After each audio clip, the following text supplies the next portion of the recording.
আমি সাজ্জাদ হোসেন। আপনারা দেখছেন ওয়েব স্কুল প্রো। গত পর্বে আমরা আলোচনা করেছিলাম HTML series for web development beginner part 5। সেখানে আমরা দেখেছিলাম HTML CSS এবং HTML লিঙ্ক। যদি পূর্বের ভিডিওটি না দেখে থাকেন তাহলে আই বাটনে একটি লিঙ্ক দেওয়া থাকবে, সেখান থেকে আপনারা ভিডিওটা দেখে নেবেন। এই পর্বে আমরা আলোচনা করব HTML series for web development part 6। আমরা এখানে দেখাবো হলো HTML ইমেজেস, ইমেজ ম্যাপ এবং ব্যাকগ্রাউন্ড ইমেজ এবং HTML favicon। প্রথমে ভিজুয়াল কোড স্টুডিও ওপেন করি। ভিজুয়াল কোড স্টুডিও ওপেন করার পর এরকম একটা ইন্টারফেস আসবে। এখানে আমরা জানবো হলো HTML ক্লাস পার্ট 6। এখানে প্রথমে আমরা দেখাবো হলো HTML ইমেজ। প্রথমে আমরা একটা p ট্যাগ নিয়ে নিই, এরপর p ট্যাগ এর মধ্যে কিছু ডামি টেক্সট নিয়ে নিলাম। এই যে দেখুন টেক্সট গুলো এখানে শো করতেছে। এখানে একটা কালার শো করতেছে, কারণ style.css এর মধ্যে একটা কালার দেওয়া আছে। এটা মুছে ফেলি, তাহলে আর কালার শো করবে না।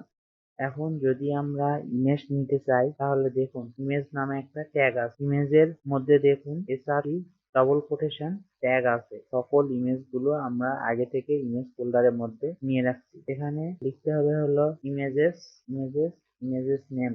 আর অল্টার ট্যাগের কাজ হলো যদি ইমেজ ট্যাগটা না শো করে তাহলে অল্টারে যেটা লেখা থাকবে সেটাই ডিসপ্লেতে দেখাবে। এখন আমরা দেখাবো হলো ইমেজ ম্যাপ। আপনাদের সুবিধার জন্য আগে থেকে আমি কিছু কোড করে রাখি যেন ভিডিওটি বেশি বড় না হয়ে যায়। এখান থেকে কমেন্টটা তুলে দিই। কমেন্টটা তুলে দেওয়ার পর কিবোর্ড থেকে Ctrl+/ ব্যবহার করতে হয়। দেখুন কোডের কমেন্ট আউট হয়ে গেছে, ব্রাউজারে ইমেজটা চলে আসছে। এই যে দেখুন ব্রাউজারে ইমেজটা চলে আসছে। এখন এই ইমেজটার মাধ্যমে আমরা কিভাবে ম্যাপ তৈরি করা যায় সেটাই আপনাদের দেখাবো। প্রথমে আমরা ইমেজটা নিয়ে নিয়েছি ইমেজ ট্যাগের মধ্যে। অল্টার ট্যাগ হিসেবে ব্যবহার করছি হলো কম্পিউটার। ম্যাপ ইউজ করার জন্য ম্যাপ নামের একটা ট্যাগ আছে। ম্যাপের মধ্যে আমরা এরিয়া ট্যাগের মধ্যে শেপের একটা ভ্যালু হিসাবে রেক্টেঙ্গেল এবং স্পট ও ওয়াই অক্ষ বরাবর একটা ভ্যালু এবং এক্স অক্ষ বরাবর একটা ভ্যালু নিয়ে নিচ্ছি। এই যে দেখুন মাউসের কার্সরের হাত এখানে নিয়ে যাচ্ছি, সেখানে পাচ্ছে। এর বাইরে আর মাউসের হাতটা শো করতেছে না। এখানে ক্লিক করলে আরো একটা পেজে চলে যাচ্ছে। এখানে আমরা computer.html নামে একটা পেজ আগে থেকে তৈরি করে রাখি। আর একটা শেপ আছে হলো সার্কেল। সার্কেলের ক্ষেত্রেও সিস্টেমটা একই। এখানে এটা এক্স অক্ষ এবং ওয়াই অক্ষ বরাবর কাজ করে। এই যে দেখুন ব্যাকে আসলে আবার আগের অবস্থায় ফিরে আসছে। এখন আমরা দেখাবো হলো ব্যাকগ্রাউন্ড ইমেজ কিভাবে ব্যবহার করতে হয়। এটা এবার কমেন্ট আউট করে দিই Ctrl+/ কমেন্ট আউট করার জন্য। এই যে দেখুন ইমেজটার আর শো করতেছে না। এখন আমরা দেখাবো হলো ব্যাকগ্রাউন্ড ইমেজ। ইন্টারনাল CSS এর মাধ্যমে ফার্স্টে আমরা বডিতে টাইটেলের নিচে ইন্টারনাল CSS ব্যবহার করতে হয়।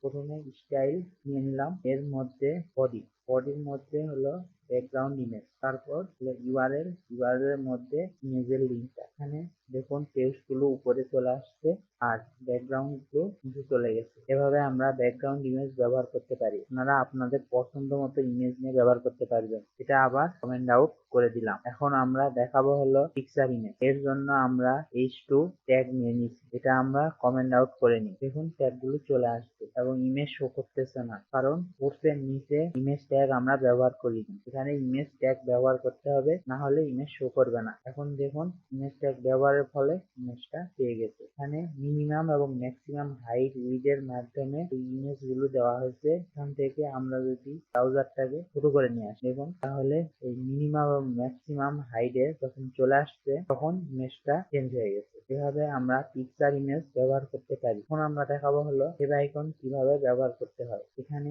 লিঙ্কের নিচে প্রথমে এই যে লিঙ্ক, তারপরে ভিজুয়াল কোড স্টুডিও এর ডিফল্ট যেটা আছে সেটাই চলে আসে। এবার লিঙ্কের মধ্যে রিলেশনের মধ্যে আমরা আইকন টাইপ, তারপরে হলো ইমেজেস, তারপরে হলো আইকন যেটা আমরা নিয়ে রাখছি আগে থেকে। ইমেজের ক্ষেত্রে ইমেজেস ফোল্ডারের মধ্যে ইমেজ.ic, ইমেজের ক্ষেত্রে ইমেজ ফোল্ডারের মধ্যে ইমেজ, তারপরে স্ল্যাশ সেই ইমেজটার নাম। আর এখানে ফেভাইকনের ফরম্যাট হলো ICO ফরম্যাট। এই যে দেখুন ফেভাইকনটা ব্রাউজারে শো করতেছে। আমরা দেখে থাকি ইউটিউব, ফেসবুকে এরকম ফেভাইকন ব্যবহার করা হয়ে থাকে। আইকন গুলো এভাবে ব্যবহার করা হয়। ভিডিওটি যদি ভালো লাগে তাহলে ভিডিওতে একটা লাইক করবেন এবং কমেন্ট করবেন এবং সাবস্ক্রাইব করতে ভুলবেন না। Thank you.